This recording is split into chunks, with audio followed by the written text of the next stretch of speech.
الصلاة والسلام على سيد المرسلين وخاتم النبيين أبي القاسم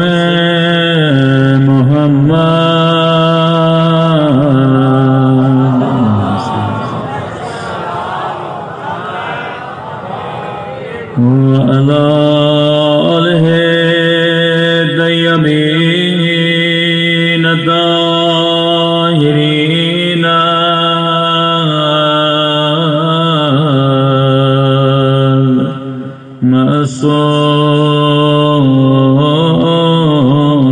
المعصومين. سب مل کے اپنے مولا کے ظہور کی دعا. اللہم صل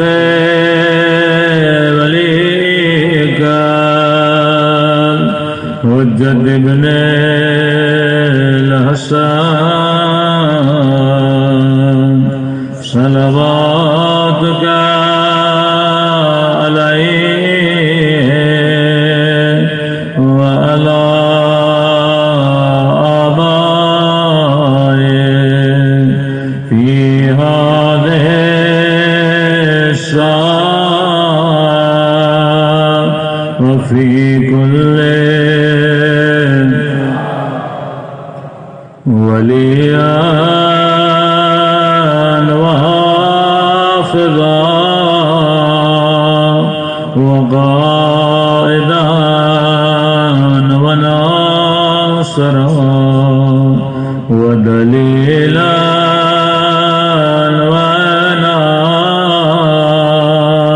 حتى تسكنه أرضك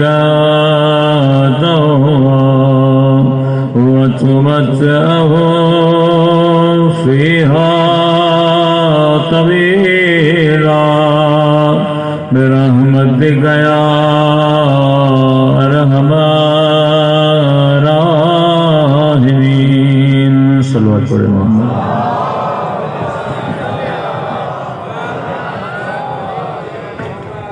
بسم اللہ الرحمن الرحیم. رب اشرح لی صدری ویسر لی امری واحلل عقدۃ من لسانی یفقهوا قولی. اما بعد فقد قال رسول اللہ صلی اللہ علیہ وآلہ وسلم ان الحسین مصباح الہدی وسفینۃ النجات. صلوات پڑھیں محمد وعلی محمد.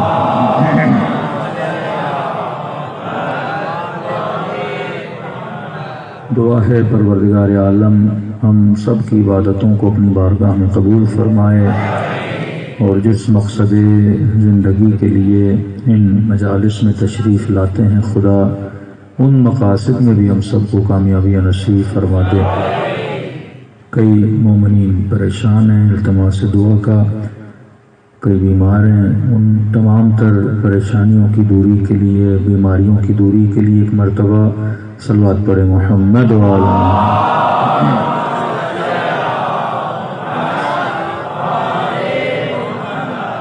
مسلسل آپ کی خدمت میں عرض کر رہے ہیں کہ اگر انسان اللہ کے بتائے ہوئے اصولوں پہ عمل کرے تو اس کی دنیا بھی آباد ہو جائے گی، آخرت بھی آباد ہو جائے گی. آج اختلاف امت میں مسلمانوں میں اس لیے ہے کہ ہم قرآن کے بتائے ہوئے اصولوں پہ عمل نہیں کرتے. اگر گھر میں بھی چھوٹے بڑوں کے اصولوں پہ عمل نہ کریں تو وہ گھر آباد نہیں ہوتے. اگر آپ اسکول میں داخلہ لیں لیکن ہیڈ ماسٹر کے بنائے ہوئے اصول پہ نہ چلو تو یا اسکول سے نکال دیے جاؤ گے یا فیل اور نکمے ہو کے اس اسکول سے باہر نکلو گے. اگر یونیورسٹی میں جاؤ اور وہاں کے رولز کو فالو نہ کرو تو اس یونیورسٹی سے کامیاب ہو کے کبھی باہر نہیں نکلو گے. اگر کسی ملک میں جاتے ہو اور اس ملک کے اصول اور رولز اور قوانین کو فالو نہیں کرو گے تو وہ ملک والے بھی تجھے اس ملک میں رہنے نہیں دیں گے. یہ جہاں جس میں تو رہ رہا ہے یہ ملک خدا ہے. ہاں یہ اللہ کا ملک ہے، اللہ کی حکومت ہے. اب اگر تم نے اللہ کی بندگی میں رہنا ہے تو اللہ کے قوانین پہ عمل کرنا ہے. عمل کرو گے دنیا میں بھی کامیاب، آخرت میں بھی کامیاب. کیونکہ آخری مجلس ہے، میں تھوڑا معصوم کے فرامین کی طرف آنا چاہتا ہوں تاکہ ہم زیادہ سے زیادہ کوشش کریں کہ کشتی حسین کے سوار بنیں. ان قوانین کو سمجھیں کہ واقعاً اس کشتی میں بیٹھنے کے لیے ایک جوان میں، ایک بزرگ میں، ایک خاتون کے اندر کون سے اصول ہونے چاہیے جن کے ہونے سے یہ سوار کشتی حسین بننے کی صلاحیت پیدا کر سکتا ہے. پہلا اصول جس کا ہم نے ذکر کیا وہ تھا خوف پروردگار عالم. یعنی بندہ امام کی کشتی میں سوار نہیں ہو سکتا اگر اس کے دل میں اللہ کا خوف نہیں ہے. اور خوف بھی ایسا نہیں کہ بندہ صرف دعویٰ کرے. دعوے دار بہت ملتے ہیں لیکن اس دعوے پہ عمل کرنے والا بندہ، معصوم فرماتے ہیں جو یہ کہے کہ میرے دل میں خوف خدا ہے اور اس کے اندر یہ چند نشانیاں نہ ہوں وہ ایک نمبر کا جھوٹا ہے. بالکل ایسے کوئی بولے میں مسلمان ہوں لیکن اسلام کی ایک بھی بندے کے اندر نشانی نہ ہو، اس کا فائدہ نہیں ہے. پہلی نشانی خوف خدا کی. فرمایا وہ بندہ جو صاحب خوف خدا ہوتا ہے وہ ہمیشہ خدا کو ناظر مانتا ہے. جتنا ایمان تو کیمرے کی آنکھ پہ رکھتا ہے اتنا ایمان خدا کی آنکھ پہ رکھ کہ 24 گھنٹہ تیرا پروردگار عالم تجھے کیا کر رہا ہے، دیکھ رہا ہے. میں نے چرواہے کی مثال دی تھی کہ ہم ہر چیز کے لیے بہانہ بناتے ہیں لیکن بندہ 5 منٹ یہ سوچے جب خدا قیامت اور قبر میں پوچھے گا میں نے اللہ کے لیے بھی کوئی بہانہ بنایا ہوا ہے. دوسری صفت خوف خدا کی کل عرض کیا کہ جو بندہ اپنے ہمسائے کو تکلیف دے، من یؤذی جارہ، فرمایا اس کے دل میں اللہ کا خوف نہیں ہے. چاہے تیرا پڑوسی یہودی ہو، چاہے تیرا پڑوسی ہندو ہو، چاہے تیرا پڑوسی تیرا مخالف ہی کیوں نہ ہو، لیکن تجھے اجازت نہیں کہ تو اسے کیا کرے، تکلیف دے. اب آپ کو پتا ہے آپ کا پڑوسی مثلا بیچارہ بیمار ہے، کوما میں ہے، وینٹیلیٹر پر ہے. اب بار بار کہتے ہیں جناب شور کم کرو، شور کم کرو. ہم بولے نہیں، میرا گھر ہے، میری مرضی، میں جتنا شور کروں. فرمایا نہیں، اس کا حق ہے تیرے اوپر. جتنا تیرے بچے کا تیرے اوپر حق ہے پڑوسی کا بھی تیرے اوپر کیا ہے، حق ہے. وہ مسلمان نہیں ہو سکتا جو اپنے گھر میں رہے لیکن پڑوسی کا خیال نہ کرے. علی کے گھر میں کباب بنا، خوشبو کسی غریب تک پہنچی، دروازے پہ دستک دی. مولا حسن فرماتے ہیں کئی دنوں کے بعد بابا یہاں روٹی دودھ کھاتے یا اپنا روٹی اور نمک کے ساتھ افطار کرتے. ہم نے کہا بابا کے لیے کباب بناتے. فقیر دروازے پر آیا، امام نے کہا کہ حسن اسے یہ کباب اٹھا کے دے دو.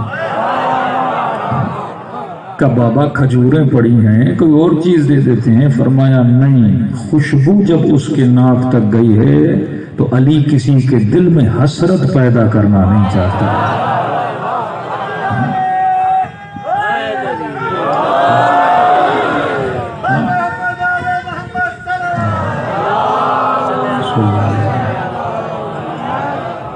یہ خوف پروردگار عالم ہے. اتنا خیال علی ابن ابی طالب کو اپنے پڑوسیوں کا، اتنا خیال علی کو فقیروں کا، اتنا خیال علی کو غریبوں کا. اور تیرے گھر میں مرغے پکیں، چرغے پکیں، غریبوں تک خوشبو جائے، ان کی آہ نکلے. پھر بولو مولانا بچے بیمار ہو گئے. کہ اگر تو دوسروں کے دلوں میں حسرت پیدا نہ کرتا کبھی تیرے بچے بھی بیمار نہ ہوتے. جناب نئی گاڑی لیتا ہے، فوٹو نکال کے ٹھا کر کے فیس بک پہ لگاتا ہے. ہاں کسی ہوٹل پہ کھانا کھانے گیا، پھر فوٹو نکال کے فیس بک پہ چڑھا دیا. بندے خدا کسی کو کھانا کھلاتے نہیں ہو، دکھا دکھا کے حسرتیں تو پیدا نہ کرو.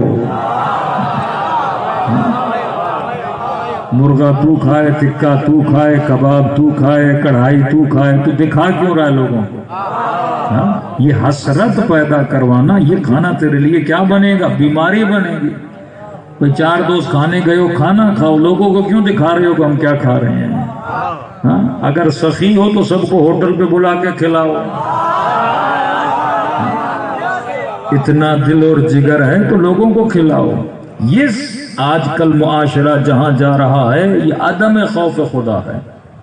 اگر لوگوں کے دلوں میں اللہ کا خوف ہوتا کبھی ایسے کام نہ کرتے۔ آپ گھومنے جا رہے ہو، آپ کھانے جا رہے ہو، آپ پھرنے جا رہے ہو، کیا ضرورت ہے لوگوں کے ساتھ شیئر کرنے کی؟ کیا ضرورت ہے لوگوں کو دکھانے کی؟ پھر ان کے دل میں کیا پیدا ہوگی؟ حسرت پیدا ہوگی۔ اب نیا موبائل لیا، اس کے فوٹو بندہ رکھ رہا ہے، اب جتنے جوان ہوں گے ان کے دل میں حسرت پیدا ہوگی، حسرت ہوگی، ماں باپ کو تنگ کریں گے۔ یہ دیکھا دیکھی خواتین میں بہت ہوتی ہے۔ اب اس نے کسی کو دیکھ لیا، کوئی نیا ہار پہنا ہے، کوئی نئی چوڑیاں پہنی، عذاب شوہر کے لیے ہو جاتا ہے۔ منع ہے، اہل بیت نے منع کیا اپنی دولتوں کو، اپنی زینتوں کو سر عام لوگوں کے سامنے عیاں نہ کیا کرو۔ عیاں اتنا کرو جتنا لوگوں کے پاس ہے، اس سے زیادہ نہیں۔ غریبوں میں رہو تو غریبوں کی طرح، امیروں میں رہو تو امیروں کی طرح، مڈل کلاس میں رہو تو مڈل کلاس کی طرح۔ کبھی بھی معاشرے میں حسرت نہ پیدا کرو۔ اذیت صرف یہ نہیں کہ بندہ بلند آواز سے کسی کے سکون کو تباہ کرے، یہ بھی ایک طرح کی کیا ہے؟ اذیت ہے۔ خیال کیا کرو تیرے ہمسائے میں کون ہے، تیرے رشتہ داروں میں کون ہے، تیرا غریب بھائی بھی ہے کہ نہیں ہے، تیری غریب بہن بھی ہے کہ نہیں ہے۔ فرمایا من یؤذی جارہ، جو اپنے ہمسائے کو تکلیف دیتا ہے، جو کسی مومن کو تکلیف دیتا ہے۔ کل میں نے مثال دی تھی، مومن تو دور، اگر بندہ کسی حیوان کو بھی تکلیف دیتا ہے، اللہ کی دربار میں اس کا کیا ہے؟ سوال اور جواب ہے۔ تو پہلی چیز خوف خدا کی نشانی اللہ کو کیا مانے؟ ناظر مانے۔ اب جب اس نے مان لیا نا خدا دیکھ رہا ہے، اب یہ اپنے افعال کو کیا کرے گا؟ صحیح کرتا جائے گا۔ اب ہمسائے کا خیال کرے گا کیونکہ خدا دیکھ رہا ہے۔ اب حلال و حرام کی تمیز کرے گا کیونکہ خدا دیکھ رہا ہے۔ اب آنکھوں کو دیکھنے میں پہلے 100 بار سوچے گا جسے دیکھ رہا ہوں اسے دیکھنے سے علی راضی ہے کہ نہیں ہے۔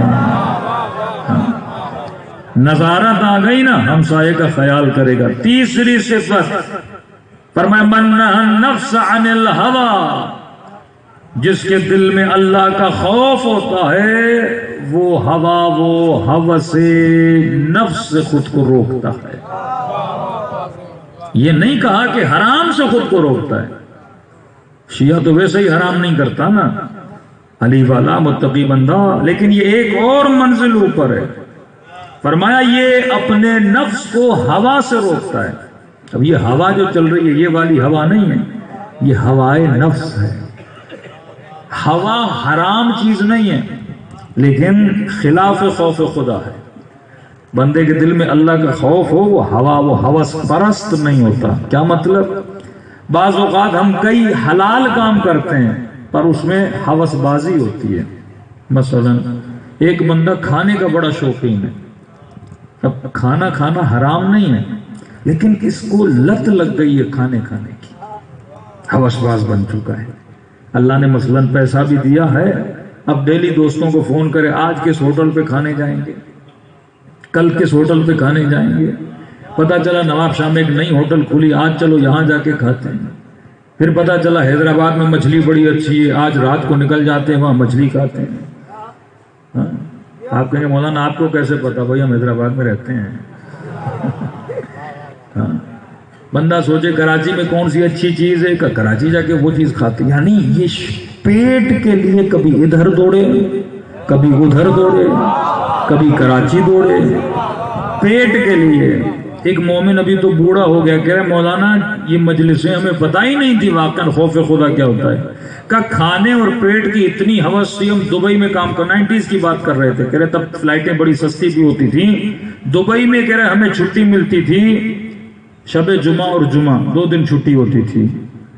کہتے وہاں سے فلائٹ پکڑتے تھے، پاکستان آتے تھے، حیدرآباد کی مچھلی کھا کے پھر دبئی آتے تھے۔ ہوسباز بندہ اتنا بن جائے کہ اتنا سفر کرے، رات کو بھوک لگی ہے، بیوی بولے بھائی دال روٹی بنائیے، کہ نہیں آج من نہیں کر رہا، گاڑی پہ چڑھے اور 2 گھنٹہ دور جا کے کڑھائی کے چکر میں کھا کے پھر 2 گھنٹہ واپس آئے۔ علی کہتے ہیں یہ ہوس باز ہے، علی والا نہیں ہو سکتا۔ یہ نہیں کہ کھانا کھانا حلال چیز ہے، لیکن تیرا ہم تیرا غم یہی بن جائے کہ میں نے دن رات کھانوں کی تلاش میں رہنا ہے۔ اب بندہ ہفتے میں 1 بار چلا جائے، مہینے میں 2 بار کیسے ہوتا ہے، فیملی کو لے کے چلا جائے، 4 دوستوں کے ساتھ چلا جائے، یہ ہوس بازی نہیں، لیکن اس کا فکر یہی ہو کہ میں نے کیا کرنا ہے، کھانا۔ آج کھا کے آیا، کل دوست کو فون کرے آج پروگرام کیا ہے، پھر اس دوست کے ساتھ، پھر تیسرے دن فون کرے آج پروگرام کیا ہے۔ اس کو ہوس لگ جائے کس کی، کھانے کی، ہوس شکم۔ علی نے اپنے دشمن کو بد دعا دی تھی کہ اللہ تیرا پیٹ کبھی نہ بھرے، کھا کھا کے مر گیا تھا۔ علی والے پیٹو نہیں ہوتے۔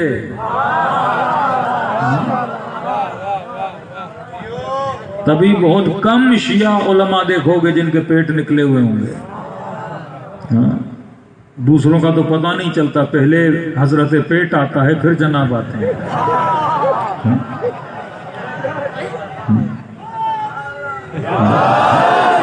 پر میں علی والا کبھی ہوس باز نہیں ہوتا۔ یہ ہوس پرستی ہے کہ بندے کا، یعنی اس کو پتہ ہی نہیں میں دنیا میں کیوں آیا ہوں۔ کھانا کس لیے کھاتے ہو؟ تاکہ جسم کو طاقت ملے تاکہ رب کی اطاعت کرے۔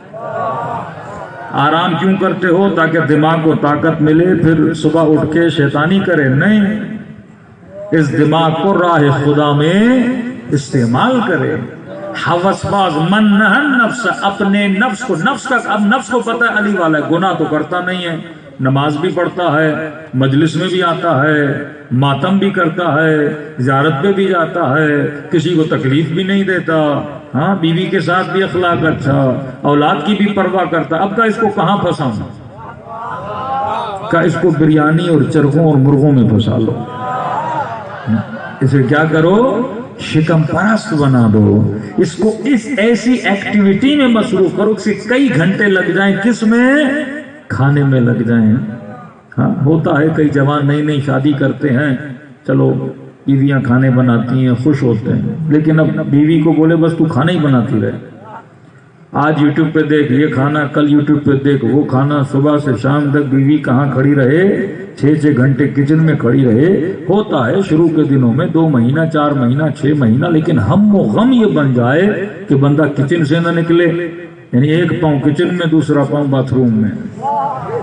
اس کی پوری زندگی کچن اور واش روم کے درمیان گزر جائے کہ یہ ہوس پرست بندہ ہے۔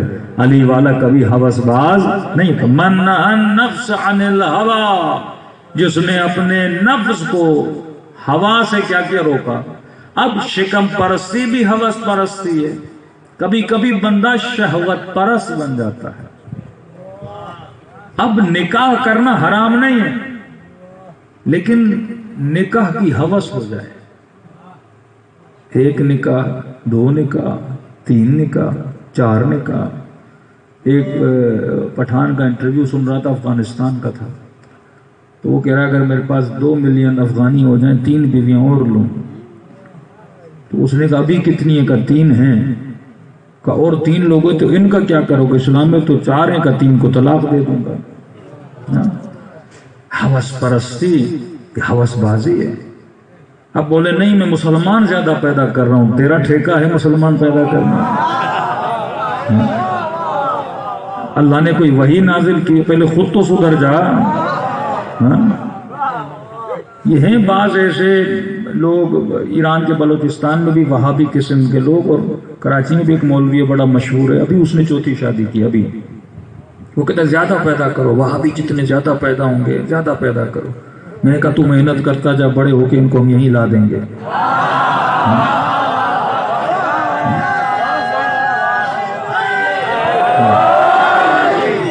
تجھے کیا پتا بڑا ہو کے تیرا بچہ کیا بنے گا؟ بیٹا یزید کا تھا، محبت حسین کی تھی۔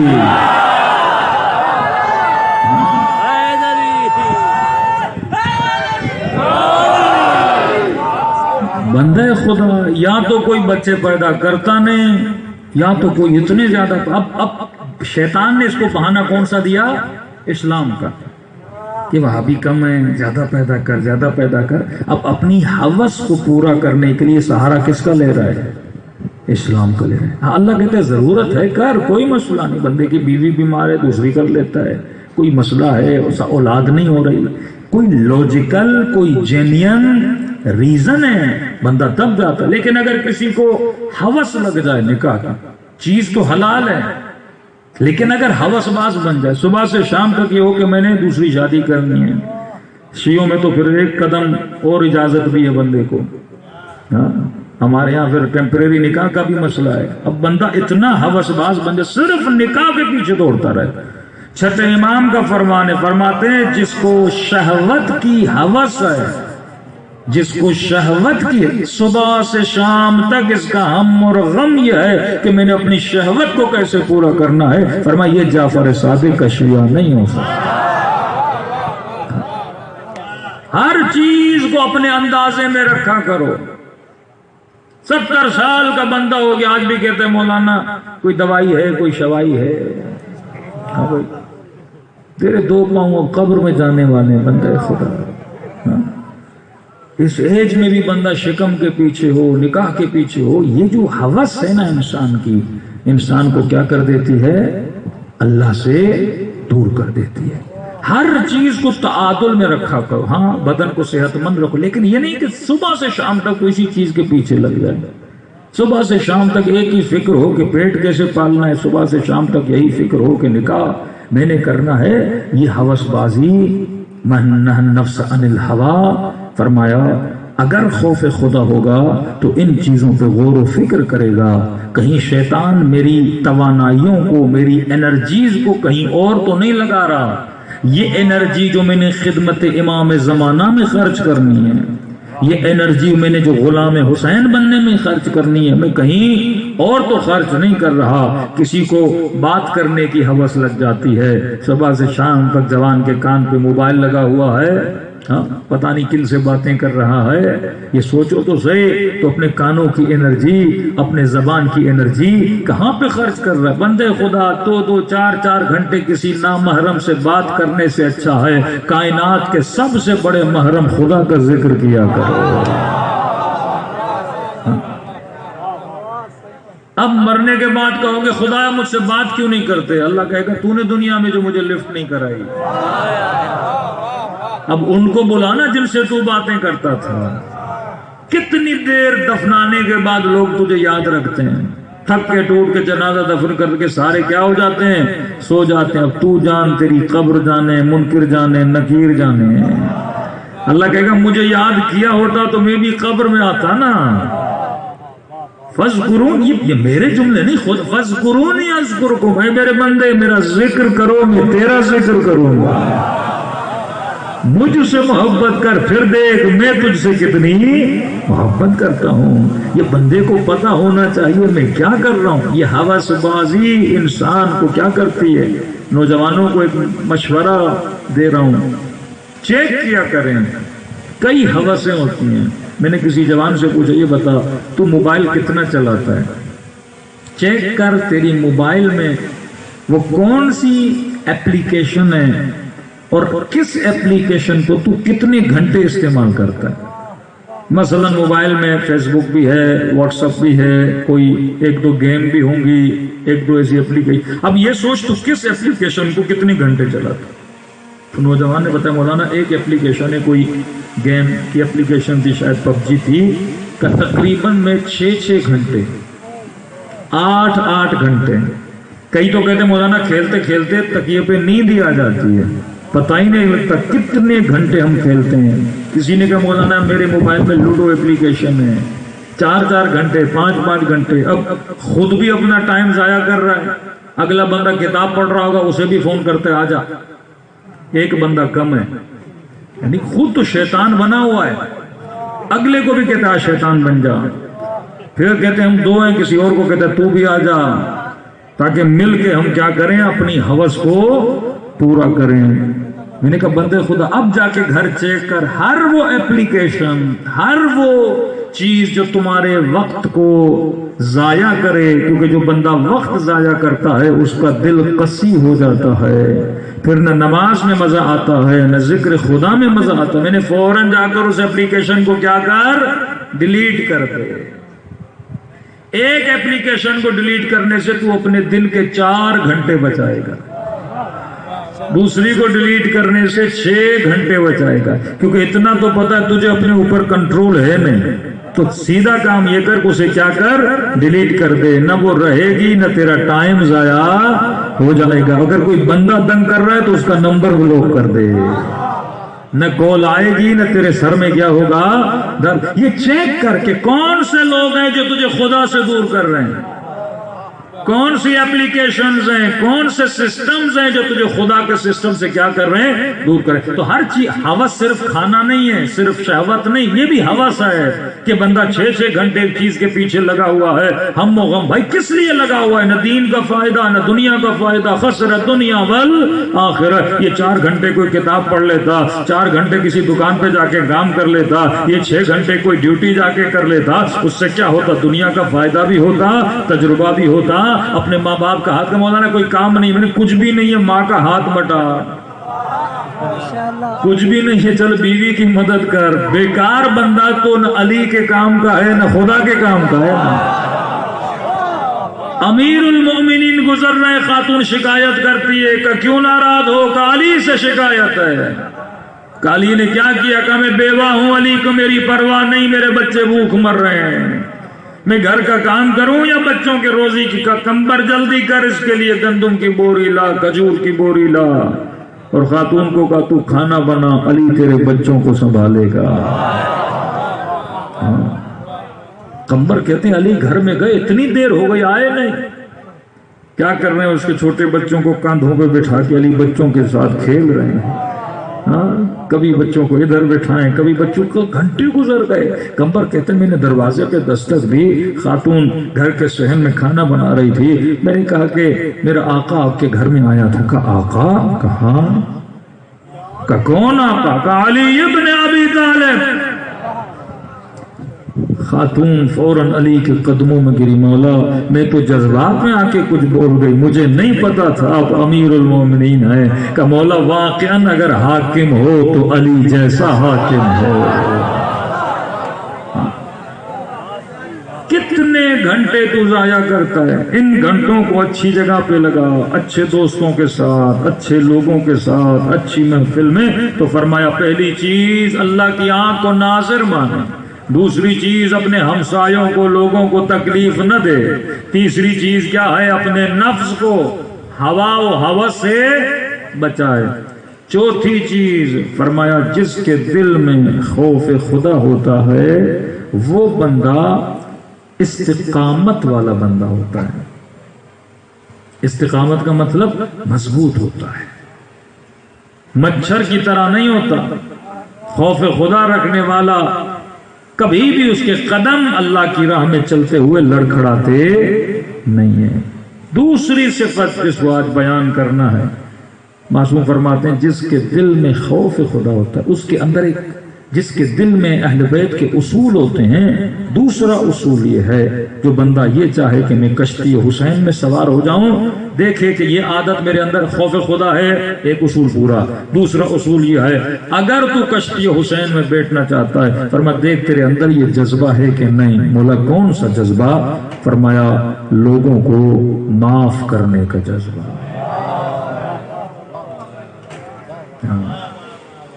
قرآن میں خدا کہتا ہے اے لوگو الا ان تحبوا یغفر اللہ لکم، کیا تم پسند نہیں کرتے کہ خدا تجھے معاف کرے؟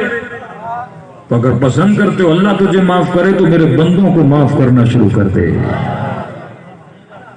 حسین حسین ہے کیونکہ حسین میں معافی کا جذبہ ہے، چاہتے تو ہر کو معاف نہ کرتے، بڑے سے بڑے خطا کار آتے تھے لیکن اہل بیت سینے سے بھیا کہہ کے ان کو لگاتے تھے۔ ہمارے اندر ہی جذبہ ہے، بھائی بھائی سے کیوں ناراض ہے، بیوی شوہر سے کیوں طلاق لیتی ہے، 15 سال نہ شوہر نے بیوی کا منہ دیکھا ہے نہ بیوی نے شوہر کا منہ دیکھا، بیٹا باپ سے کیوں دور ہے، یہ گھروں میں ناچاکیاں، پریشانیاں، نند اور بہو اور ساس اور بہو ان کے جھگڑے کیوں ہوتے؟ کیونکہ ہم معاف کرنے کے لیے تیار نہیں ہیں۔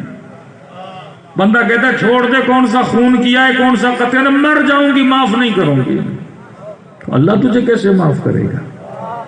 ہاں فرمایا جس میں معافی کا جذبہ نہیں ہے نا، یہ کبھی بھی اصول اہل بیت کو فالو، کبھی بھی کشتی حسین میں سوار نہیں ہو سکتا۔ اس کشتی میں وہی آئے جن کے اندر یہ صفت موجود ہو۔ 6 مہینے گزر گئے، سگا بھائی سگے بھائی سے بات نہیں کرتا۔ کس وجہ سے؟ چند پیسوں کی وجہ سے، تھوڑے سے مال کی وجہ سے۔ اب یہاں پہ معصوم فرماتے ہمارے شیعہ سب سے بڑا یہ کام کرتے ہیں، دوسروں کو معاف بھی کرتے ہیں اور جو آپس میں ناراض ہیں ان کو جوڑتے بھی ہیں۔ بعض اوقات 2 لوگ آپس میں لڑتے ہیں چند کوڑے پیسوں کی وجہ سے، اللہ نے تجھے استطاعت دی ہے، تو پیسے دے کے ان کو کیا کرا دے؟ صلح کرا دے۔ رسول اپنے گھر میں بیٹھے تھے، اچانک آوازیں آئیں گلی میں 2 لوگ آپس میں لڑ رہے ہیں۔ یہ سیرت رسول تھی، جب لوگوں کو لڑتا ہوا دیکھتے تھے تو فوراً جاتے تھے ان کو جدا کرتے تھے، ان میں صلح کراتے تھے۔ یہ مسلمان نہیں کہ 2 لوگوں کو لڑتا ہوا دیکھے بولے میرا کیا جائے، مرتے ہیں تو مر جائیں، یہ سیرت مصطفیٰ نہیں ہے۔ فوراً گلی میں کیا دیکھا؟ ایک بندے نے، ایک صحابی نے دوسرے صحابی کا گریبان پکڑا ہوا ہے۔ نبی نے کہا کیا ماجرا ہوا ہے؟ کہا یا رسول اللہ مثلاً اس نے میرے 30,000 درہم دینے، 1 سال سے اوپر گزر گیا، میرے پیسے واپس نہیں کرتا، روز بولتا ہے کل دوں گا، پرسوں دوں گا، ترسوں دوں گا، میں تھک گیا ہوں یا رسول اللہ، مجھے پیسوں کی ضرورت ہے، پیسے نہیں دے رہا، مجبور ہو کے اس کا گریبان پکڑا ہے۔ رسول خدا نے کہا تجھے ایک حدیث سناؤ؟ جی یا رسول اللہ۔ فرما ان للہ ظل، سن قیامت کا دن 50,000 سال کے برابر ہے، مقدارہ 50,000 سنہ، ایک دن ہے قیامت کا دن اور اس کا وقت کتنا ہے؟ 50,000 سال۔ فرمایا ایسا دن ہوگا اور ایسی شدید گرمی ہوگی کہ لوگ ایک دوسرے کے ساتھ چپکے ہوں گے، سانس لینے میں تکلیف، پسینے سے شل، شدت کی گرمی۔ تصور کرو 50,000 سال بندے کو کھڑا رہنا پڑے کہ پہلے ان کا حساب ہو، پھر ان کا حساب ہو، پھر ان کا حساب ہو۔ فرمایا اس عالم میں تکو دو میں ان للہ ظل، اس قیامت کے میدان میں ایک اللہ کا سایہ ہوگا، جہاں گرمی نہیں ٹھنڈک، سمجھو ایک ایسی روم ہوگا، ایک لگژری جگہ ہوگی، ان للہ ظل، اللہ کا سایہ۔ فرمایا وہاں پہ کون کھڑا ہوگا پتہ ہے؟ کون یا رسول اللہ؟ فرمایا جو اپنے مومن بھائی کو معاف کرے گا۔ یہ اللہ نے سایہ بنایا ہے ان لوگوں کے لیے جو معاف کرنے کا جذبہ رکھتے ہیں۔ جیسے حدیث سنی دل پہ اثر ہوا نا کہ یا رسول اللہ میں نے اپنا ایک حصہ اسے معاف کیا، 30,000 تھے تو میں نے 10,000 کیا کیے؟ معاف کیے، تاکہ اس سائے میں مجھے جگہ ملے جہاں پہ وہی ہوگا جو معاف کرے گا۔ فرمایا یا رسول اللہ آپ کی خاطر باقی جو 10,000 ہے میں نے 1 سال کی مہلت دی اسے، 1 سال کے بعد پلٹا ہے، لیکن کہا یا رسول اللہ باقی 10,000 کو دے، میں نے بھی تو کھانا پینا کھانا ہے، میں نے بھی تو گھر جانا ہے۔ نبی نے اس کے لیے کیا کی؟ دعا کی کہ ایسے ہوتے ہیں مسلمان جو اس سائے کی تلاش میں معاف کرنے کا جذبہ اپنے وجود میں رکھتے ہیں۔ بڑے بڑے علماء گزرے ہیں جن کے ساتھ لوگ بڑی بڑی توہین کرتے تھے۔ آغا کاشف الغطاء بہت بڑے عالم دین، مدرس بھی، اخلاق مند بھی، لیکن ان کی ایک چیز مشہور تھی، یہ لوگوں کی مدد بہت کرتے تھے، جہاں جاتے غریبوں کی، یتیموں کی مدد۔ مثلا تہران میں گئے، تہران کے تجار کے مارکیٹ میں، سمجھو سناروں کی مارکیٹ ہو، کوئی بڑی مارکیٹ جہاں بڑے بڑے امیروں کی دکانیں، ہر بندہ بولے آغا کاشف الغطاء میرے دکان میں آئیے، برکت ہو جائے۔ وہ کہ میرے دکان میں آئیے۔ اب انہوں نے کہا جاؤں تو کس کی دکان میں جاؤں؟ 50 کاروباری بولے یہ کہ میرے دکان میں۔ انہوں نے کہا ٹھیک ہے ایک کام کرتا ہوں، انہوں نے اپنی ابا بچھائی کہ جو جتنے پیسے رکھے گا پہلے اس کی دکان میں جاؤں۔ سب نے کیا کیا کہ آگا میں اتنے رکھتا ہوں، ضد میں آ گئے نا ایک دوسرے کی، کسی نے کہا میں 10,000، کسی نے 20,000، کہتے پوری ابا پیسوں سے بھر گئی۔ پھر ایک ایک کے دکان میں گئے، پھر انہوں نے اعلان کیا تہران میں جتنے بھی تہران کے غریب ہیں آ جائیں، میں مال تقسیم کرنا چاہتا ہوں۔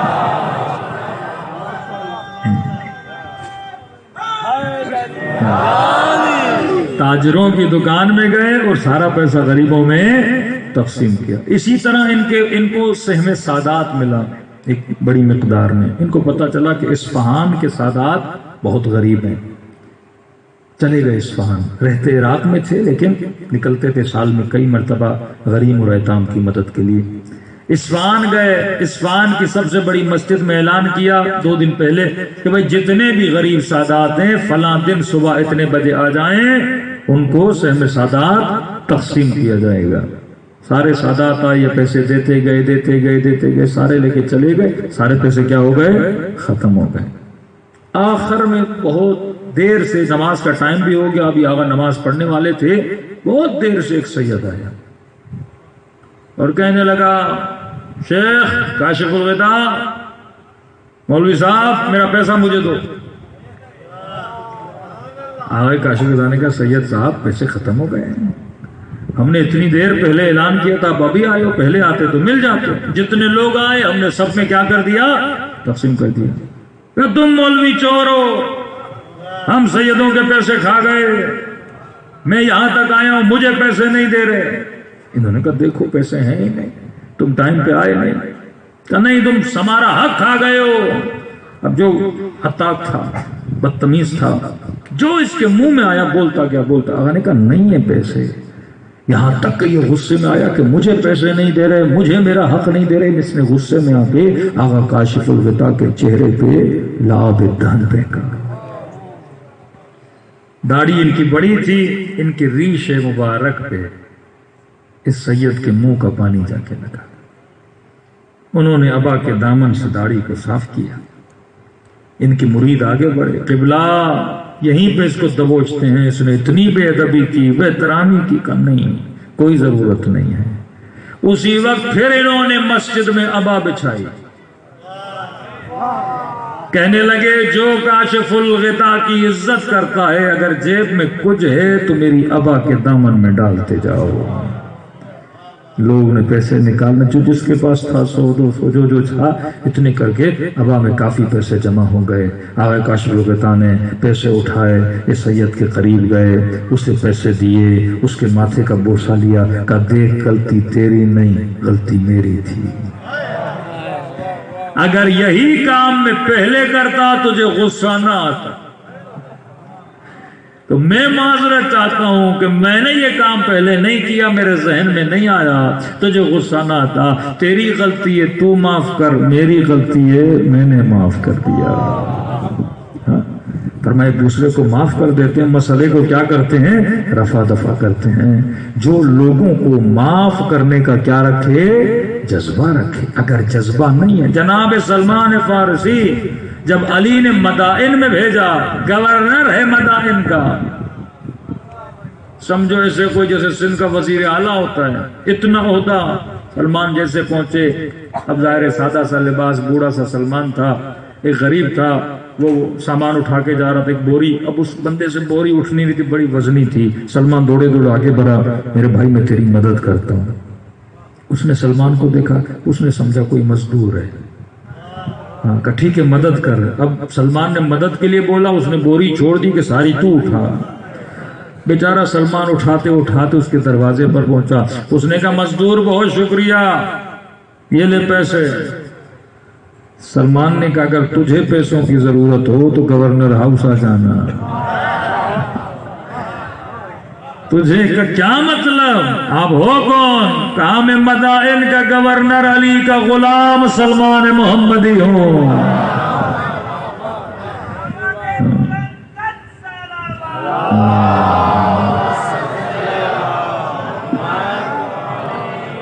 سلمان نے برا نہیں مانا، یہ من جس نے لوگ، جس کے اندر معافی کا جذبہ، بھئی رات کو جھگڑا ہوا، بات صبح ختم کر دو، اب بندہ چپکا رہے، ایک ہفتہ پہلے تم نے یہ بولا تھا، 2 مہینہ یہ، بغضی بندہ علی والا نہیں ہوتا۔ جو دل سے بغض ہی نہ نکال پائے. 10 سال پہلے تم نے یہ کیا تھا, ہم نے تجھے بیٹی کی شادی پہ بلایا, تو نے کارڈ نہیں دیا. کیا ہو گیا؟ نہیں دیا تو اس پہ کوئی دشمنی والی بات ہے؟ تیرا فائدہ ہے, تیرا 1000 بچ گیا,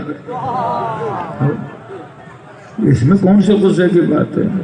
ہم آپ کی شادی میں آئے, تم نہیں آئے, نہیں آیا تو اچھا ہوا, کیا اس میں کون سی بات ہے؟ 1000 دے کے جاتا, اتنا 2000 کھا کے جاتا, فائدہ کیا بھائی؟ فضول چیزوں پہ بندہ سوچ کے اپنی انرجی کو کیا کرے, ضائع کرے. اصلاً یہ دعوت ہی صحیح نہیں جو بندہ پیسے کی لالچ میں دے. علی والے لالچی دعوتیں نہیں دیتے, وہ ولیمہ ہی صحیح نہیں ہے جو لالچ کی وجہ سے دیا جائے. یاد رکھیے, شادی کے اس ولیمے کا ثواب ہے جو بندہ فری میں کرائے. وہ ولیمہ کیسا جس میں بندہ پیسے بٹورتا پھرے, اس کا کوئی فائدہ نہیں ہے. وقت کیونکہ بہت ہو چکا ہے, ایک ہنٹ دے رہا ہوں تاکہ خلاصہ کر کے آپ کے ذہن میں بٹھا دوں. دیکھیے, اہل بیت کی زندگی کو اگر تقسیم کیا جائے تو 3 حصے بنتے ہیں. کتنے حصے؟ 3 حصے. ذہن میں بٹھائیے. پہلا حصہ اہل بیت کے معجزے, اہل بیت کی کرامتیں, اہل بیت کا علم, اہل بیت کی عصمت. انہوں نے شق القمر کیا, انہوں نے سورج پلٹایا, ٹھوکر سے مردہ زندہ کیا, پانی پہ چلے. یہ سارے کیا ہیں؟ فضائل اہل بیت ہیں, یا فضائل رسول, یا فضائل انبیاء. ان فضائل کا میری زندگی سے کوئی لینا دینا نہیں ہے. لینا دینا کس طرح نہیں ہے؟ علی معصوم ہے, کیا میں بن سکتا ہوں؟ نہیں. رسول نے مثلا کنکری کو اشارہ کیا, کنکری کلمہ پڑھنے لگی, میں کر سکتا ہوں؟ نہیں. ان کے پاس علم لدنی ہے, میرے پاس ہے نہیں ہے. وہ ٹھوکر سے مردہ زندہ کرتے ہیں, میں کر سکتا ہوں؟ نہیں. پیدائشی یہ طاقت ہے میرے پاس نہیں. یہ فضائل کس کے ہیں؟ علی ابن ابی طالب کے. پہلا حصہ جن کا پریکٹیکلی میری زندگی سے کوئی لینا دینا نہیں. غور سے سنیے گا, پریکٹیکلی میری زندگی سے کوئی لینا دینا نہیں ہے. دوسرا, اہل بیت کیا پہنتے تھے, کن گھروں میں رہتے تھے, کپڑے کیسے تھے, سواریاں کیسی تھیں, اس کا بھی میری زندگی سے لینا دینا نہیں ہے. آج ہم میں سے کس کی سواری علی والی ہے, کس کی سواری نبی والی ہے؟ ہاں, وہ گھوڑوں پہ چڑھے, تو گاڑیوں پہ گھومے. ہاں, اب بندہ یہ بولے مثلا نبی کے بال بڑے تھے, میں بڑے رکھوں گا. ابھی نبی جو پہنتے تھے میں وہ پہنوں گا. نبی مٹی کے برتن میں پانی پیتے تھے, میں مٹی کے برتن میں پیوں گا. یہ فکر جو ہے نا, یہ فکر اسلامی فکر نہیں ہے. تو کتنا نبی کو کاپی کرے گا؟ وہ اپنے زمانے کے حساب سے رہتے تھے, تو نے اپنے زمانے کے حساب سے رہنا ہے نا.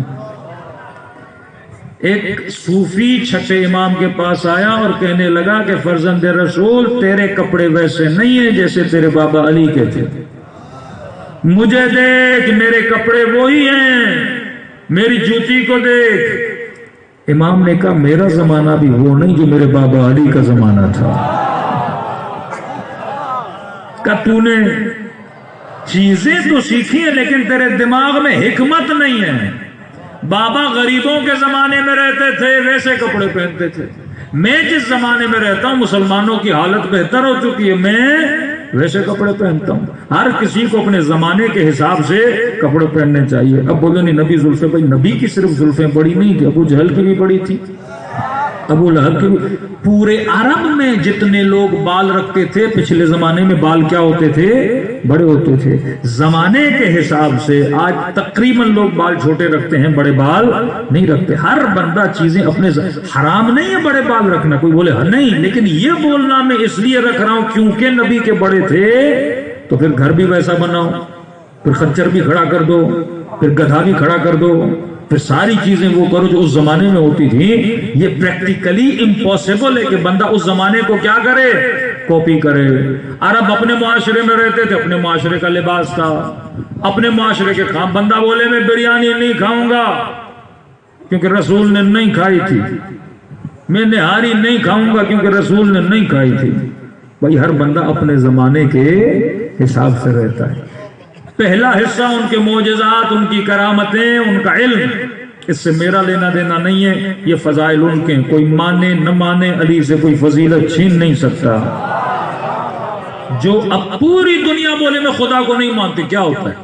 خدا جو ہے وہ ہے، کوئی مانے یا نہ مانے، جو فضائل اللہ نے ان کو عطا کیے ہیں وہ انہی کے فضائل ہیں، اس سے میرا لینا دینا نہیں ہے۔ دوسرا کیا پہنتے تھے، کیسا گھر تھا، کیسی بناوٹ تھی، آج کسی مسلمان کا ویسا گھر نہیں ہے۔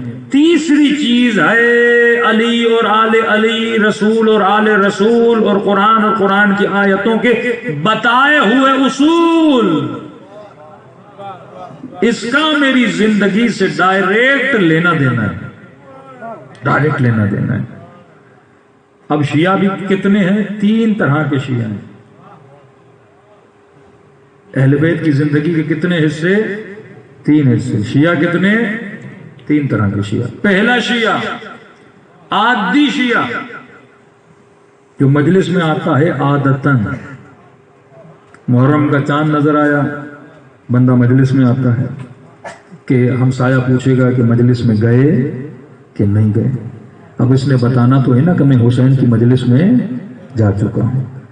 دوسرا شیعہ، وہ بھی آپ کو بہت نظر آتا ہوگا، لبرل اور سیکولر شیعہ، جس میں اکثر سیاسی طبقہ، ایکٹر طبقہ، سنگر طبقہ، میراثی طبقہ، یہ بھی پورا سال پتہ نہیں لگتا شیعہ ہیں، محرم میں کالے کپڑے پہن لیتے ہیں، ماتم کرتے ہیں، مجلس میں آتے ہیں، پتہ لگتا ہے جناب کیا ہے شیعہ، پورا سال نہیں پتہ لگتا، لیکن محرم کے چاند جیسے نظر آتا ہے پتہ لگتا ہے شیعہ۔ تیسرا شیعہ جناب ہور والا شیعہ،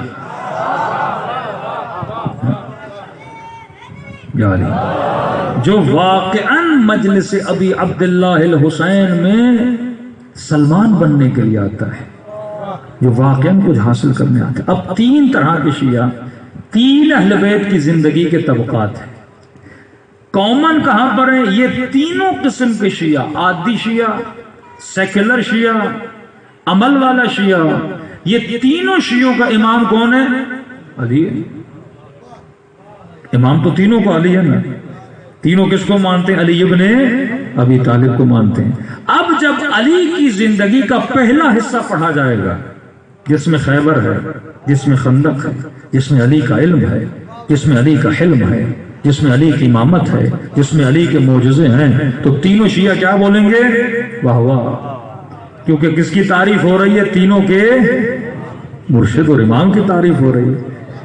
ایک باپ کے 4 بیٹے ہوں، 5 بیٹے ہوں، 4 بیٹے ہوں، 6 بیٹے ہوں، کوئی شرابی ہو، کوئی فاسق ہو، ایک نمازی ہو، کچھ بھی ہو، لیکن جب ان کے باپ کی تعریف ہوگی خوش تو 5 ہوں گے نا۔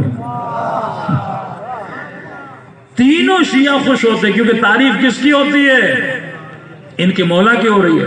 تو پہلے حصے کا تعلق کیونکہ علی سے ہے اور میرا تعلق علی سے ہے، اور جب علی کی تعریف ہوتی ہے تو تینوں کیا ہوتے ہیں؟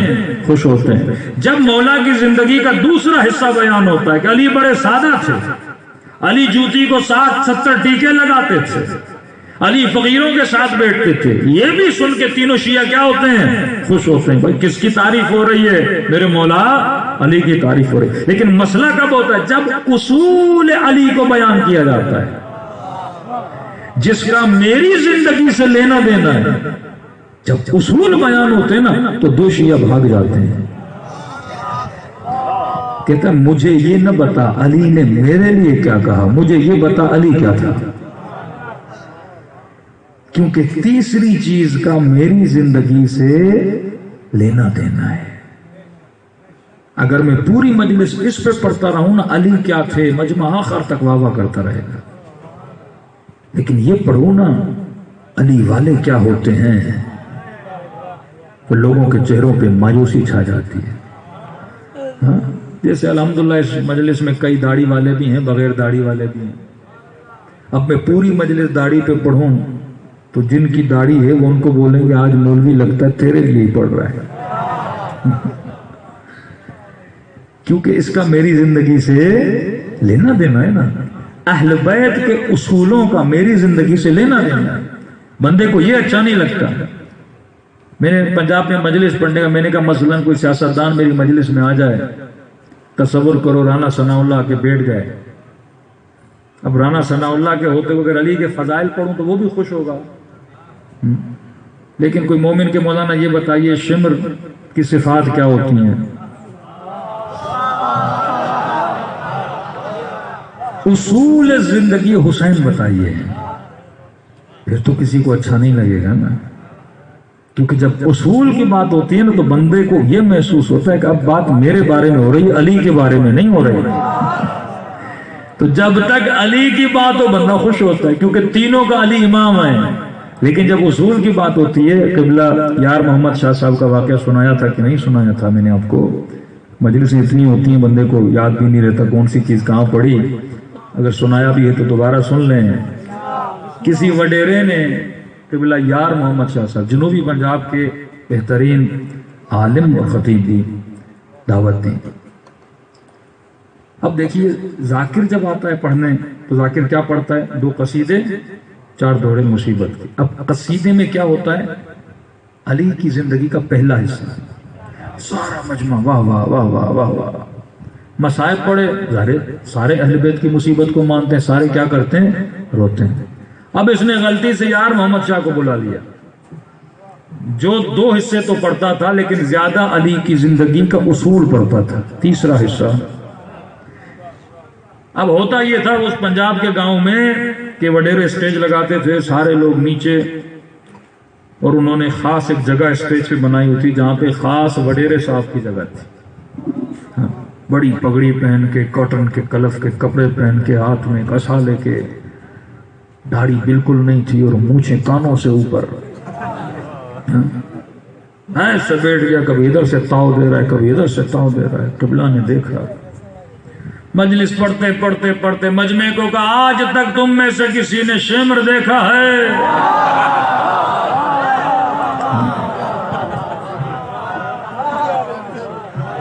کہا آج تک تم میں سے کسی نے شمر دیکھا ہے؟ مجمع نے کہا نہیں مولانا سنا تو ہے دیکھا نہیں ہے۔ اصول زندگی اہل بیت، اس کا ڈائریکٹ میری زندگی سے لینا دینا ہے۔ کہ آج دیکھنا چاہو گے، سارا مجمع پریشان، تو کہاں شمر کہاں؟ کہ دیکھنا چاہو گے کیسا تھا شمر؟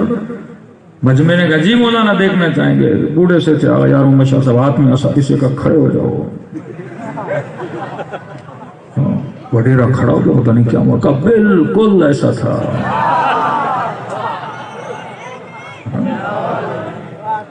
شمر سننا اور ہے، شمر دیکھنا اور ہے۔ اصول زندگی اہل بیت جس کا میری زندگی سے لینا دینا ہے، تیسرا حصہ اہل بیت کی زندگی کا اصول اگر تیری سمجھ میں آ جائے تو زندگی سمجھ جاتی ہے۔ اللہ نے اس بندے اس وڈیرے کو بھی ہدایت دی، وڈیرا تھا کچھ بھی کر سکتا تھا۔ اگلے دن آیا پگڑی اتار کے، کالا لباس پہن کے، مونچھیں کاٹ کے، لاؤڈ پہ کھڑا ہوا، رو کے کہنے لگا واللہ مجھے نہیں پتا تھا شمر کیسا ہوتا ہے، انہوں نے بتایا تو میں نے اپنا حلیہ کیا کیا ہے، چینج کیا۔ لا تمشی الارض مرحا، اے مومن تکبر کر کے زمین پہ نہ چلا کر۔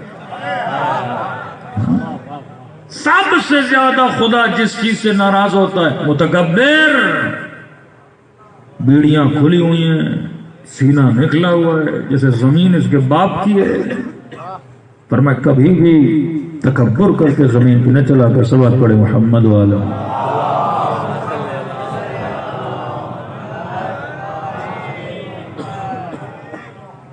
پر میں واللہ مجھے نہیں پتا تھا شمر کیسا ہوتا ہے، انہوں نے بتایا کہ شمر کیسا ہوتا ہے۔ تو جو تیسرا حصہ اہل بیت کی زندگی کا ہے، اس کا میری زندگی سے ڈائریکٹ کیا ہے؟ ربط ہے، لینا دینا ہے۔ فرمائے پہلا اصول اپنے وجود میں اللہ کا خوف پیدا کر۔ خوف کا مطلب یہ ہے کہ ہمیشہ خدا کو کیا مان؟ ناظر مان، ہمسائے کا خیال کر، ہوائے نفس کو مار۔ دوسرا اصول یہ ہے کہ لوگوں کو معاف کرنے کا جذبہ پیدا کر۔ اب 2 جملے اور ربط مصیبت میں وقت بہت ہو چکا. کئی چیزیں حرام ہوتی ہیں، شدت سے حرام ہوتی ہیں، لیکن وہی حرام بعض اوقات حلال ہو جاتا ہے. مثلا الغیبۃ اشد من الزنا، برائی کرنا زنا سے بدتر ہے. بعض اتنی سخت روایات ہیں جو ہمیں منبر سے پڑھتے ہوئے خوف آتا ہے. فرما غیبت کرنا ایسے ہے جیسے کعبۃ اللہ میں اپنے محرم رشتے سے زنا کرنا. پوچھا معصوم سے، مولا کیوں اتنا گناہ ہے؟ کہ دیکھ، اگر تو بدفعلی کرے نا، گھر کے اندر چھپ کے نشہ کرے، کچھ بھی کرے، اس کا نقصان تجھے ہے. لیکن اگر تو کسی کے پیٹھ پیچھے باتیں کرتا ہے تو معاشرے میں فساد پھیلاتا ہے. ایک مومن کی نفرت دوسرے مومن کے دل میں ڈالتا ہے. جوانوں کو بالاخص خواتین کو سوچنا چاہیے. گھر اجڑ جاتے ہیں. تجھے کسی کی برائی پتا بھی ہے، اسے پھیلایا نہ کر. اب معصوم ایسی مثال کیوں دے رہے؟ تاکہ تو ذہن میں تصور کر، اتنا بڑا گناہ ہے. بندہ کبھی یہ گناہ مسجد میں نہیں کرے گا، لیکن یہ گناہ غیبت ایسا ہے بندہ ہر جگہ کرنے پہ کیا ہو جاتا ہے؟ تیار ہو جاتا ہے. فرمایا کتنا بے غیرت انسان ہے، غیرت کی کمی انسان میں ہو کہ بڑی آسانی سے غیبت سنے، غیبت کرے. اگر تجھے مسجد میں کوئی بدفعلی کرتا وہ نظر آئے، یا تو روکے گا، غیرت کی بالکل کمی ہونا، تو دیکھے گا نہیں، چھوڑ کے آ جائے گا. کہ جس محفل میں کسی مومن کی برائی ہو کم از کم روک نہیں سکتا، اس محفل کو چھوڑ کے چلا جا. آج کیوں معاشرے میں برائی ہے؟ کیونکہ ہم بڑی آسانیوں سے اگر کوئی کسی کی برائی کرے تو ہم بڑے مزے لے کے سنتے ہیں، اور سنا اور سنا. فرمائیے کعبۃ اللہ میں فعل حرام کرنے کے برابر ہے. کتنا برا فعل ہے، لیکن فرمایا 3 جگہوں پہ غیبت کرنا ثواب ہے. ایک چیز اتنی حرام لیکن 3 جگہوں پہ ثواب. کہاں پر؟ کسی مومن کے گھر پہ اس کی بیٹی کا رشتہ آیا کہ الحمدللہ سنا آپ کی بیٹی نیک ہے، ہم اپنے بیٹے کے لیے. اب آپ اس کو جانتے نہیں ہیں، آپ میرے پاس ہے مولانا، یہ لڑکا سنا ہے کراچی میں آپ کے گھر کے ساتھ اس کا گھر ہے، بیٹی کا رشتہ لینے آیا ہے، کیا اسے بیٹی دوں یا نہ دوں؟ اب مجھے پتا ہے لڑکا اچھا نہیں. اب میں بولوں نہیں غیبت کرنا حرام ہے، کہ نہیں یہاں کر تاکہ اس کی بیٹی کی زندگی بچے. صرف اسے بتائیے نہیں کہ مسجد کے لاؤڈ پہ بولو اس کا رشتہ بھیجا ہے اور اس لڑکے کو کوئی بیٹی نہ دے، اس طرح نہیں.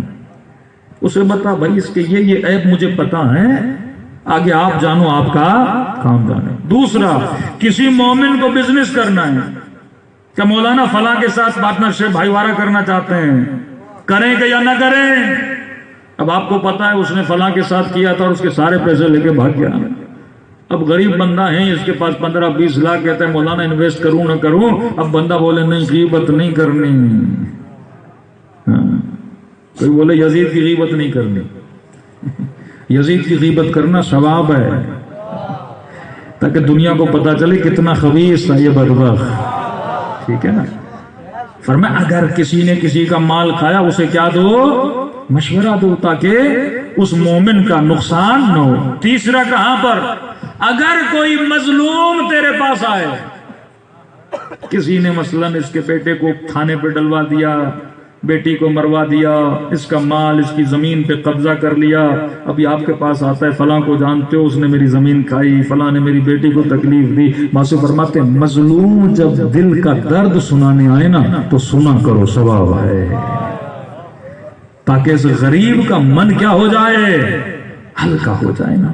اب آپ بولو گے غریب اب کس کو سنائے گا یہ بیچارہ اپنا درد؟ علاج تو نہیں کرا سکتا لیکن کم از کم درد تو سنا سکتا ہے. اب یہاں فرمایا معاف کرنا ثواب ہے.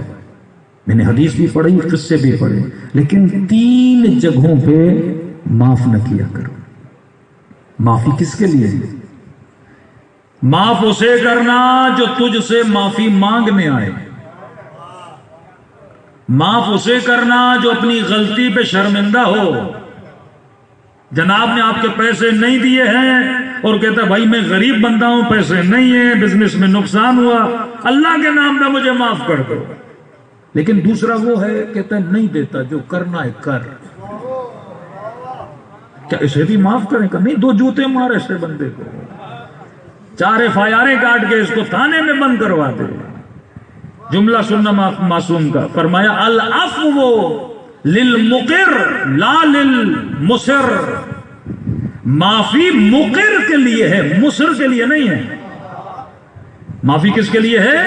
مقر، جو اقرار گناہ کرے. حر نے خطا کی، جب تک اقرار نہ کیا حسین نے تب تک معاف نہ کیا. جب تک ہاتھوں میں رسیاں نہیں باندھی، آنکھوں میں پٹی نہیں باندھی، آ کے اقرار کیا حسین کائنات کا سب سے بڑا گنہگار معافی مانگنے آیا ہے. حسین نے کہا آجا میرے سینے سے لگ جا. لال المصر، بندہ گناہ بھی کرے اور گناہ پہ اصرار کرے، ضد کرے، توہین کرے اور کہے اور کروں گا، نقصان دے بولے اور دوں گا، مال کھا جائے بولے جو کرنا ہے کر. فرمایا نہیں، اس کے لیے معافی نہیں. دوسرا فرمایا جو تیری عزت کو لوگوں کے سامنے پامال کرے. عزت نفس پہ کمپرومائز نہیں ہے. ایک حدیث میں نے پڑھی، فرمایا پیسے دے کر بھی عزت بچا. عزت سے بڑی کوئی محترم چیز نہیں ہوتی. ایسے لوگوں کو کبھی معاف نہ کیا کرو. لیکن جو خطا کرے، خطا کے بعد اقرار کرے، ایسے بندے کے لیے معافی ہے. اور آ کر دیکھو کربلا میں حسین نے کیسے معاف کیا. کربلا میدان عفو ہے، میدان غفران ہے، بخشش کا میدان ہے. تبھی فرمایا اگر ریت کے ذروں سے بھی زیادہ تیرے گناہ، درختوں کے پتوں سے بھی زیادہ گناہ، آسماں کے ستاروں سے بھی زیادہ گناہ، لیکن اگر خلوص دل سے اتنا بندہ روئے کہ اس کی آنکھوں کی پلکیں گیلی ہو جائیں، بعض میں یہ کہا کہ مچھر کے پر کے برابر آنکھ گیلی ہو جائے، تو خدا اس کے گناہوں کو معاف کر دیتا ہے. اصرار نہ کرے اپنے گناہ. اور معافی مانگنے کے لیے مجلس حسین سے بہتر کوئی جگہ نہیں ہے. یہ کشتی حسین ہے. اپنی زندگی میں اصول حسین پیدا کریں، پھر دیکھیے خدا کس طرح حکمت کے چشمے، نور کے چشمے ہم سب کے دلوں پہ نازل کرتا ہے. آئیے دلوں کو کربلا لے کر چلیں، سلام کریں اپنے مولا کی مظلومیت پہ، اور دعا کریں خدا ہمیں ایسا بنائے جیسا امام زمانہ ہمیں دیکھنا چاہتے ہیں. کئی لوگوں نے کہا مولانا ہم کربلا کی زیارت کے متمنی ہیں. جو بھی عاشق حسین ہے خدا اسے ذریعہ حسین کی زیارت نصیب کرے.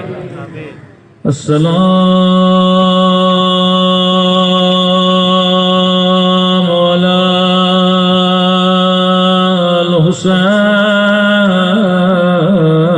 الحسین وعلی علی ابن الحسین وعلی اولاد الحسین وعلی الصحابہ. بلند آواز سے سلام علی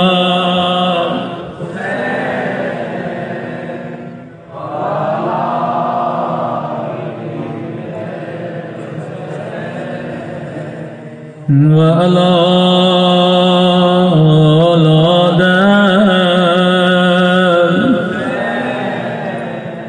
وعلی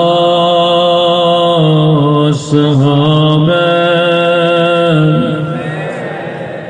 مجمع بہت ہے، بلند آواز سے السلام علی وعلی علی ابن الحسین وعلى أولاد الحسين وعلى الصحابة میرا سلام ہو سکینہ کے زخمی کانوں پہ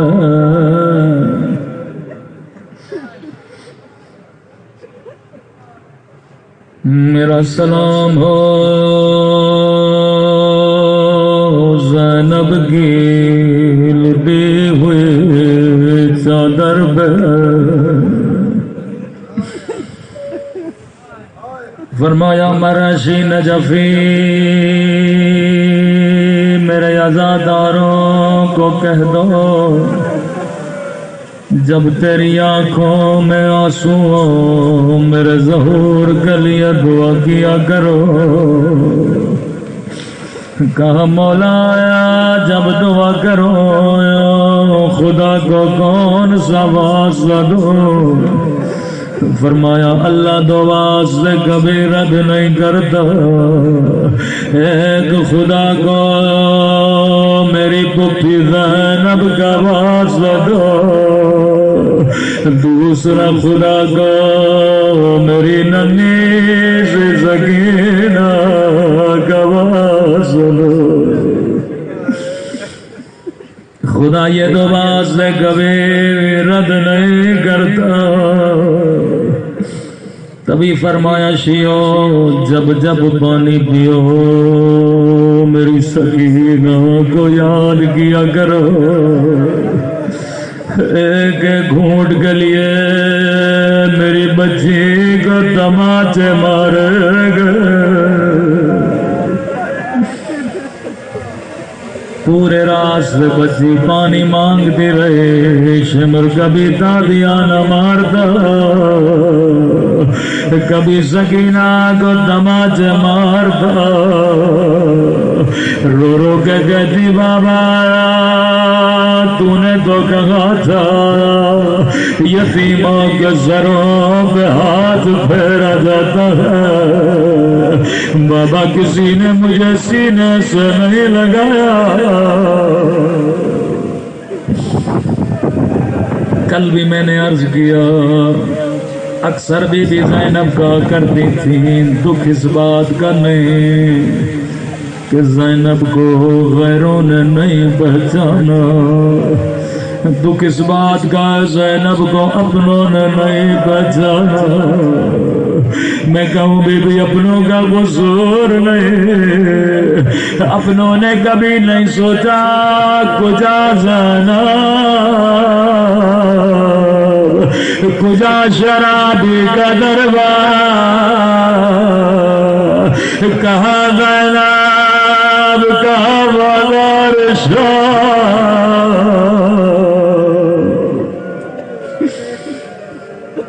راوی کہتا ہے جب یہ قافلہ لٹ کے شام کے بازار میں آیا سکینہ بی بی زینب کی گودی میں بیٹھی ہے آہستہ سے کہا پھپھی اماں مجھے بڑی پیاس لگی ہے زینب نے کہا سکینہ یا پانی دینے والا کوئی نہیں پتھر مارنے والے بہت چھت پہ ایک مومنہ بیٹھی تھی آواز کو سنا دوڑی دوڑی گئی پانی میں گلاس بھر کے آئی کہنے لگی قیدی بی بی میں تیری بچی کو پانی پلاؤں گی بی بی زینب نے خوشی سے پانی سکینہ کو دیا کہنے لگی اے مومنہ سب دیکھ رہے ہیں تو پانی کیوں لے کر آئی ہو کہنے لگی قیدی بی بی میرے مولا کا فرمان ہے اللہ کبھی قیدیوں کی دعا رد نہیں کرتا او قیدی بی بی میری زندگی گزر گئی میں نے تجھ جیسے مظلوم قید نہیں دیکھے جب تیری بچی پانی پی لے میرے لیے کچھ دعائیں کر لینا۔ بی بی زینب نے کہا سکینہ رک جا، ہم سید ہیں کسی کا احسان نہیں اٹھاتے، سکینہ پہلے اس کے لیے دعا کرو۔ روایت کے جملے بڑے سخت ہیں، راوی کہتا ابھی تک بچی کا چہرہ نیچے تھا، جیسے سکینہ نے دعا کے لیے ہاتھوں کو اٹھایا، اپنا چہرہ اٹھایا، مومنہ کی نگاہ زخمی کانوں پہ پڑ گئے، زخمی رخساروں پہ پڑ گئے، یہ اپنی ساری دعائیں بھول گئے۔ کہتی ہے قیدی بی بی دعا کرو، اللہ میری بچی کو تیری طرح یتیم بنا، اللہ میری بچی کو تیری طرح قیدی نہ بنا۔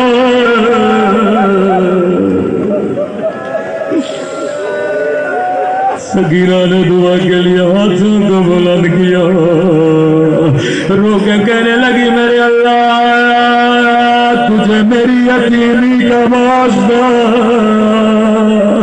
تجھے میری غربت کا واسطہ، تجھے میری اسیری کا واسطہ، کسی بچی کو میری طرح یتیم نہ بنانا۔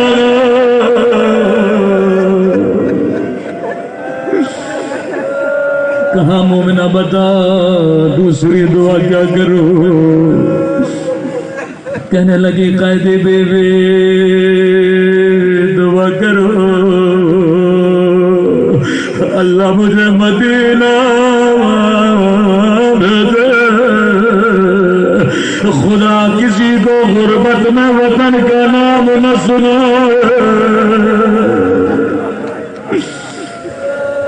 جیسے مدینے کا نام سننا تھا زینب کو سغرا کی یاد آ گئے، زینب کو نانا کا روزہ یاد آیا، کہنے لگی مومنہ مدینے میں کون ہے؟ کیا تیرے رشتہ دار مدینے میں رہتے ہیں؟ کہتی ہے قیدی بی بی عجیب سوال کرتی ہو، مدینے میں میرے رسول کا رونا ہے، مدینے میں میرا مولا حسین، مدینے میں میرا عباس ہے، تیسرے جملے میں زینب کا کلیجہ ہے، کہتی ہے قیدی بی بی مدینے میں مجھے قرآن پڑھانے والے، مجھے حجاب سکھانے والے،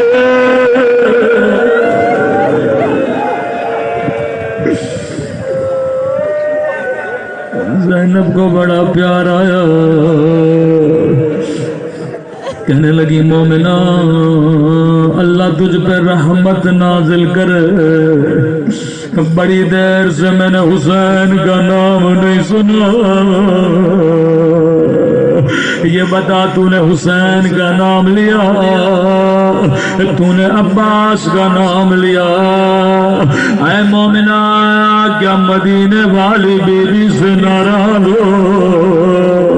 تو نے اس کا نام نہیں بتایا، اتنا سننا تھا، کہنے لگی اے قیدی بی بی میری مجال، میں اپنی بی بی سے ناراض ہو جاؤں، او قیدی بی بی میری مجبوری سمجھو، میں اپنی بی بی کا نام نہیں لے سکتے۔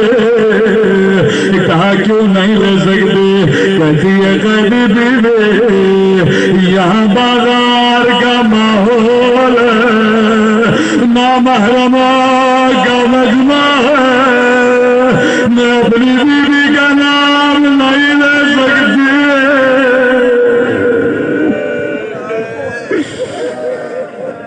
اتنا سننا تھا، زینب نے کہا مومنہ اگر میں دعا کروں تیری دعا یہیں قبول ہو تو کیا کہو گی؟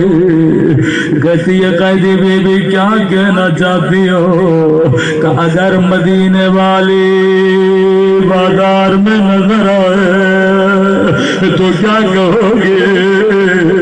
ایک مرتبہ جلال میں آتی ہے، کہتی ہے قیدی بیوی دعا نہیں کر لوں نگر، لیکن میری بیوی کو بددعا تو لگے، میری بیوی تجھ جیسی دن میں کہ بازاروں میں آئے، میری بیوی نام ہے علی کی بیٹی کا، اتنا سننا تھا زینب کا جلال آیا، چہرے سے بالوں کو ہٹایا، روکے گا حبیبہ نہیں پہچانا، والا زینب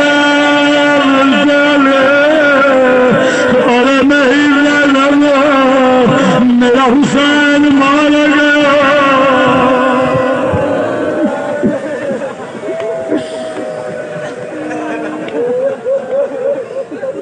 میں حبیبہ زینب جڑ گئے، جسے تو نے پانی پلایا یہ حسین کی یتیمہ سکینہ ہے، یہ کٹے ہوئے سر در مولا کا ہے۔ اے خدا تجھے زینب کی اسیری کا واسطہ ہم سب کو گناہوں کی اسارت سے آزاد فرما دے، تجھے حسین کے زخمی ہونٹوں کا واسطہ، جو دعا ان ہونٹوں سے مانگے اسے کبھی رد نہ کرنا، تجھے حسین کے زخمی بدن کا واسطہ، جو گناہ اس بدن نے کیے ان گناہوں کو معاف فرمانا۔